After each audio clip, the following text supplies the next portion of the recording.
साथी आप सब कैसे हैं। बहुत सारा हमारे दोस्तों और भाई लोग को कमेंट आया था कि सर आप अगले वीडियो कब डाल रहे हैं, कब नेक्स्ट डाल रहे हैं केमिस्ट्री का। तो केमिस्ट्री का हम 2 वीडियो डाल चुके हैं, जाकर पार्ट 1 और पार्ट 2 देख लेना।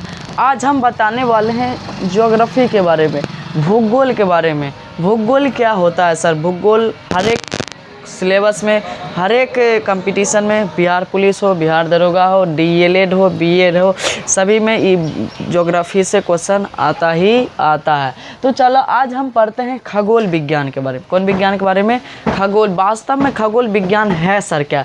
कहा देखो, खगोल विज्ञान के बारे में सबसे पहले जानकारी दिया था, बताएं किसने दिया था? खगोल विज्ञान हब्बल नामक वैज्ञानिक ने। कौन नामक? हब्बल। कब दिया था? 1900। खगोल विज्ञान के बारे में यानी कि ब्रह्मांड के बारे में सबसे पहले जानकारी हमें 1920 ईस्वी में किसने दिया था? हब्बल ने।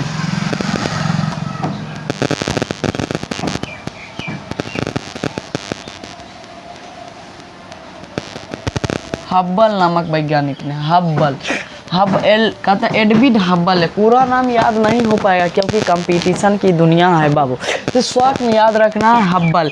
ब्रह्मांड के बारे में सबसे पहले जानकारी किसने दिया था? हब्बल ने दिया था। कब दिया था? 1920 ईस्वी में। इससे पहले बताया, इस 1920 में बताया कि ब्रह्मांड जो है ना, ब्रह्मांड क्या होते जा रहा? विकसित होते जा रहा। क्या होता है? विस्तार होते जा रहा। यानी कि ब्रह्मांड बोला कि स्थिर नहीं, यानी कि एक जगह से दूसरी जगह क्या हो रहा? फैलता जा रहा। कौन बताया है? हब्बल ने। कौन बताया? हब्बल ने। कब बताया था? 1920 ईस्वी में। उसके बाद बिग बैंग थ्योरी। अब बिग बैंग थ्योरी पढ़े होंगे, जिस पृथ्वी की उत्पत्ति या सूर्य की उत्पत्ति, तारा की उत्पत्ति किसके कारण हुआ? Big bang theory. जो कहता है कि दार्जिलिंग के एक पादरी था, लेमन तेरे। दार्जिलिंग के क्या थे? बिग बैंग थ्योरी किसने दिया था? दार्जिलिंग का एक पादरी था, लेमन तेरे। क्या नाम था? लेमन तेरे ने बताया था कि पृथ्वी की उत्पत्ति बिग बैंग थ्योरी, यानी कि एक बहुत क्या हुआ, काफ़ी विस्फोट हुआ। आज से लगभग 15 मिलियन पहले, 15 मिलियन पहले, 15-20 मिलियन, 15 या 20 मिलियन के पहले की हुआ था ब्रह्मांड, यानी कि क्या हुआ था? एक महाविस्फोट हुआ था। महाविस्फोट होने के कारण सूर्य, तारा, पृथ्वी, अन्य ग्रह का क्या हुआ? निर्माण हुआ। तो उसके बारे में हम आगे जानेंगे। आज हम जानते हैं ब्रह्मांड के बारे में। देखो ब्रह्मांड क्या है सर?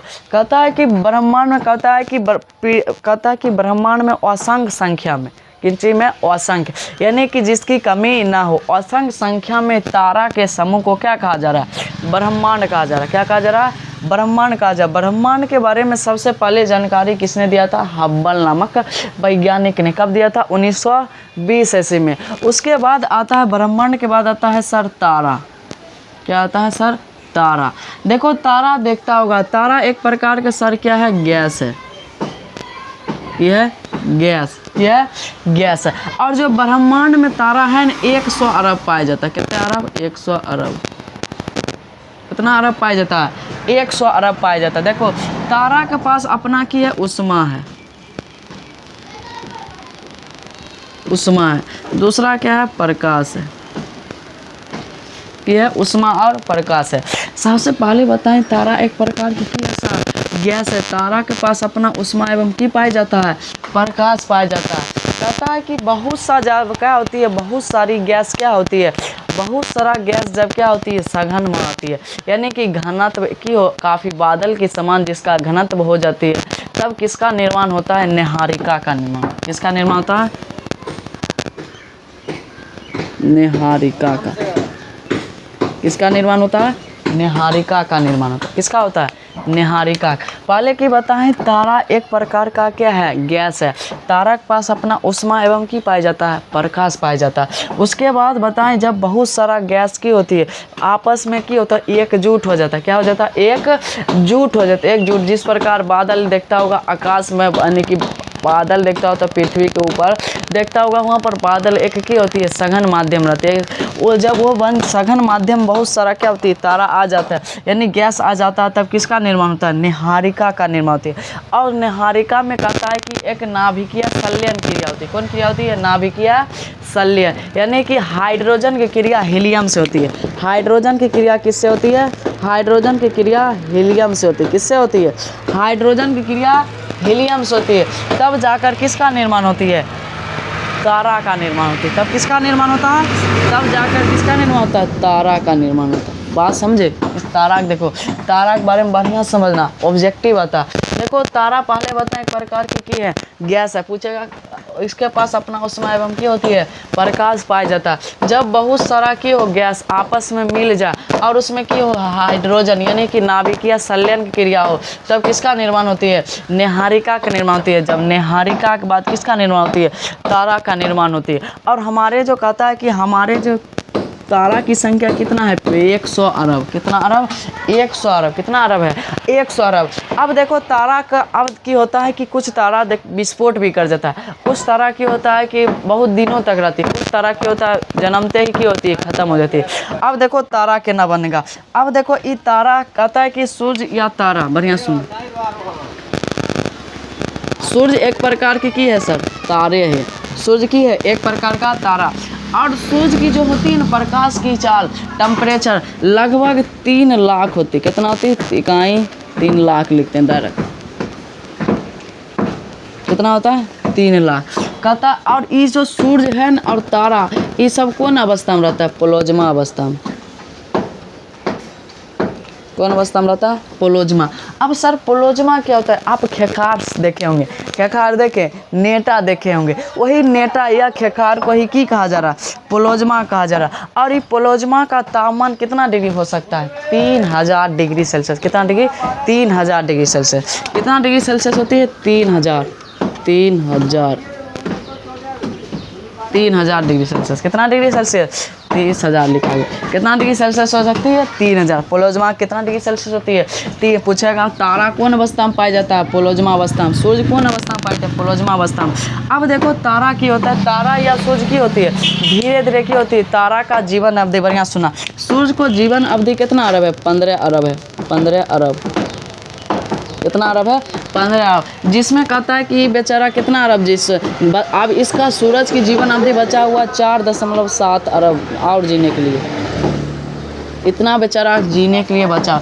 अब समझ लो कितना अरब अब जी चुका है।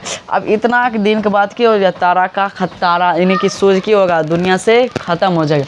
अब देखो तारा, बढ़िया सुनो, तारा कहाँ है? अब देखो तारा या सूर्य क्या होते हैं? धीरे धीरे की होती है, इसका टाइम पुरता, जैसे आदमी होता है, आदमी का टाइम पुरता क्या होता है? डेथ कर जाता है, मर जाता है। या कोई चीज़ की होती है, अगर कि रख देते वो चीज़, ऐसे जैसे हम खाने हो गया, खाना क्या होता है? एक 24 घंटा होता है या 12 घंटा के बाद क्या होता है? खाना ख़राब होने लगता है, उसमें फफूंद पड़ने लगता है, उसमें गंदगी बदबू आने लगता है तो फेंक देते हैं। उसी प्रकार कहता है कि जब तारा क्या होता है? धीरे धीरे क्या होता है? इसमें प्रकाश क्यों होने लगा? धीरे धीरे कम होने लगता है। क्या होता है? प्रकाश क्यों नहीं कम होने लगता है? जब कम होने लगता है तब किसका निर्माण होती है? लाल दानव का। जब इसमें तारा में क्यों प्रकाश कम होने लगता है तो कौन दानव का निर्माण होती है? लाल दानव।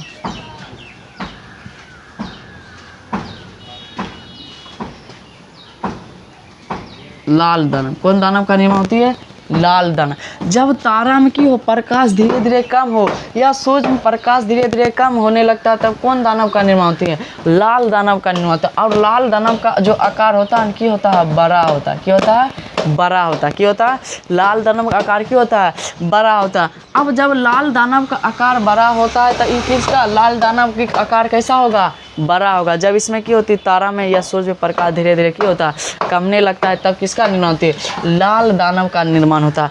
एक आदमी आया था जिसका नाम था चंद्रशेखर। क्या नाम था?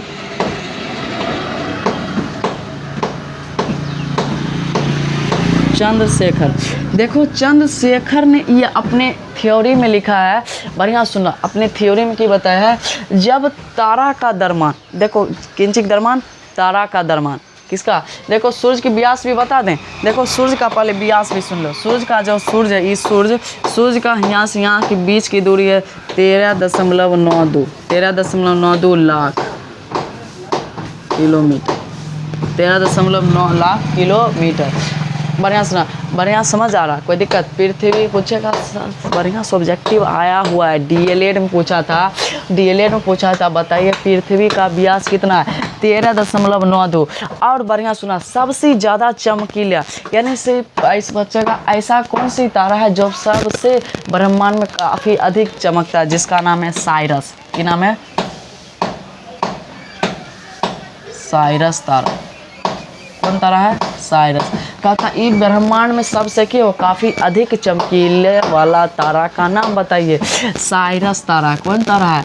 साइरस तारा। अब की बताए थे चंद्रशेखर बताया था किंच 1.44 ना बताया चंद्रशेखर की बताया था। बढ़िया सुना चंद्रशेखर की है बताया था जब किंची तारा का आकार सूर्य से 1.44 की हो गुना छोटा हो कि हो बढ़िया सुना।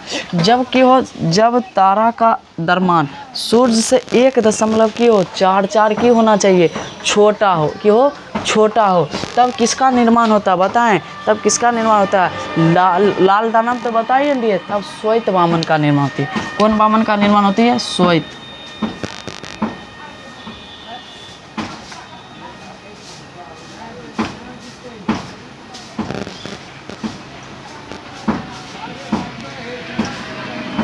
एक ही होगा 1.44 गुना छोटा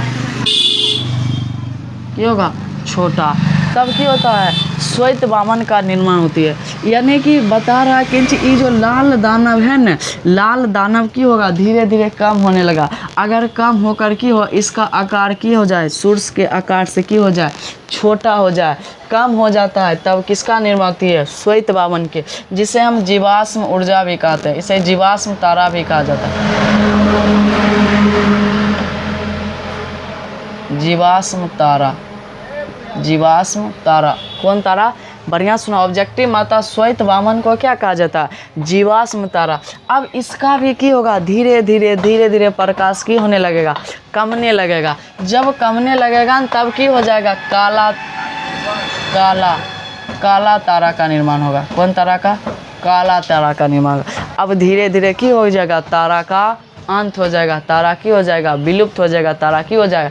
खत्म हो जाएगा। लेकिन उसके बाद समझना, लेकिन सूर्य का कहाँ है? सूर्य के द्रव्यमान से 1.44 गुना की हो जाए बेसी हो जाए। 1.44 गुना की हो जाए बेसी हो जाए। जब की हो जाए सूर्य से 1.44 की हो जाए अधिक हो तब बनता अभिनव तारा। अभिनव तारा। कौन तारा? अभिनव तारा। और इसका जो आकार होगा ना काफ़ी बड़ा होता है। अभिनव तारा का आकार क्या होता है? बड़ा होती है। और सूर्य से कितना गुना बेसी होती? 1.44 गुना बेसी होती। इसीलिए इसे चंद्रशेखर सीमा कहते हैं। चंद्रशेखर सीमा क्या है? जिसका 1 सूर्य की 1 जिसका क्या है? सूर्य का द्रव्यमान 1.44 क्या हो गुना हो, उसे हम चंद्रशेखर सीमा कहते हैं। इसीलिए चंद्रशेखर को कहता है कि 1983 में नोबल पुरस्कार दिया गया था। कौन पुरस्कार दिया गया था? नोबल पुरस्कार। देख लो पूछेगा चंद्रशेखर को नोबल पुरस्कार कब दिया गया था? 1983 ईस्वी में दिया गया था। अब अभिनव तारा की होगा धीरे इसका जब आकार बड़ा होगा तो इसमें टेम्परेचर ज़्यादा पाया जाएगा। अब ये टेम्परेचर पाए जाने के कारण इसका क्या हो जाएगा? विस्फोट हो जाएगा, यानी कि फट जाएगा। और फटने के बाद किसका निर्माण होगा? न्यूट्रॉन का निर्माण होगा। किसका? न्यूट्रॉन का निर्माण होगा। किसका निर्माण होगा? न्यूट्रॉन का निर्माण होगा। और जो न्यूट्रॉन का जो घनत्व होगा ना काफ़ी की पाया जाता है? अधिक पाया जाता है। बात समझ रहे हैं? कोई दिक्कत हो? देखो तारा के बारे में समझा दिए। कोई दिक्कत? तारा के बारे में। अब देखो यहाँ से ऑब्जेक्टिव कौन कौन आया हुआ पूछता। उष्मा एवं प्रकाश किसके पास होता है? तारा का पास। सबसे अधिक चमकीला तारा कौन है? साइरस तारा है। उसके बाद पूछेगा श्वेत जीवाश्म तारा किसे कहा जा रहा है? श्वेत वामन को कहा रहा। उसके बाद चंद्रशेखर को नोबेल पुरस्कार कब मिला था? 1983 मिला था। उसके बाद कौन बताएं? उसके बाद यहाँ देखो सूर्य का व्यास कितना होती है? 13.92। उसके बाद ब्रह्मांड के बारे में सबसे पहले जानकारी कब मिला था? 1920 में। किसने बताया था? हब्बल नामक वैज्ञानिक ने। क्योंकि ये बताया था ब्रह्मांड की हो जा रहा विस्तृत होते जा रहा। अब इसके बाद बनता है ब्लैक होल। कौन होल बनेगा? Black hole. ब्लैक होल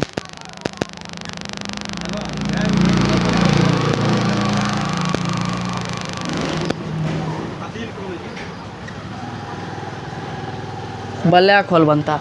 अब ये ब्लैक होल की कहता है कि विद्युतीय क्षमता की होती है काफ़ी अधिक पाया जाता, कहता कि पाया जाता काफ़ी अधिक पाया जाता है, और इसके सामने प्रकाश की किरण भी की होता है गुजर नहीं पाता। क्या होती है, प्रकाश किरण को भी अपने और की करती है, खींच लेती है। क्या होती है, खींच लेते, इसकी इतनी विद्युत चुम्बकीय क्षमता है। अब की होती है जब इससे के बगल से सूरज की प्रकाश जाती है अपनी ओर खींचती है, और कहता है कि जब की होती है सूरज की जब अंत होने लगती है तो ये बेचारा की करता है, ब्लैक होल कहता है श्वेत वामन और कहता अभिनव तारा को की करता अपनी ओर बुला लेता, और सूर्य या तारा का की कर देता, अंत कर देता। तो पूछेगा तारा का अंत कौन करता है, तो ब्लैक होल। और ये ब्लैक होल पाया कहाँ जाता है, तो सूर्य या चंद्रमा के बीच के यानी कि नाभिक में पाया जाता है। इसकी विद्युत चुम्बकीय क्षमता की होती है काफ़ी अधिक होती है। उसके बाद कृष्ण बीवर एक आता है, कृष्ण बीवर। देखो कृष्ण बीवर के बारे में चंद्रशेखर साहब ने बताया था, चंद्रशेखर ही ने बताया था उनकी चीज कृष्ण बीवर का था। कृष्ण बीवर की भी विद्युत चुम्बकीय की होती काफ़ी अधिक पाया जाता, और इसके सामने जब प्रकाश किरण आता है तो क्या करती है, अपनी ओर क्या करता है, खींच लेता है। बात समझे, अगर बात समझ गए तो आज का क्लास इतना ही। उसके बाद आप वीडियो को शेयर कीजिए और लाइक कीजिए और सब्सक्राइब कर लीजिए। इस जितना आज बताएं इससे कुछ 2 से 3 क्वेश्चन आपको ज़रूर से ज़रूर कौन हो, चाहे बिहार पुलिस हो, बिहार दरोगा हो, डीएलएड हो, बीएड हो, या कुछ कोई भी कंपटीशन के एग्ज़ाम हो, उसमें क्वेश्चन ये आने वाला ही, क्योंकि हम पढ़ा रहे हैं फाउंडेशन का मतलब होता है कि बेसिक से लेकर आपको हाई लेवल तक। चलिए आज क्लास इतना ही। उसके बाद हम फिर इसका वीडियो पर आप कमेंट कीजिए, उसके बाद हम आपको अगला वीडियो आपको डालने वाले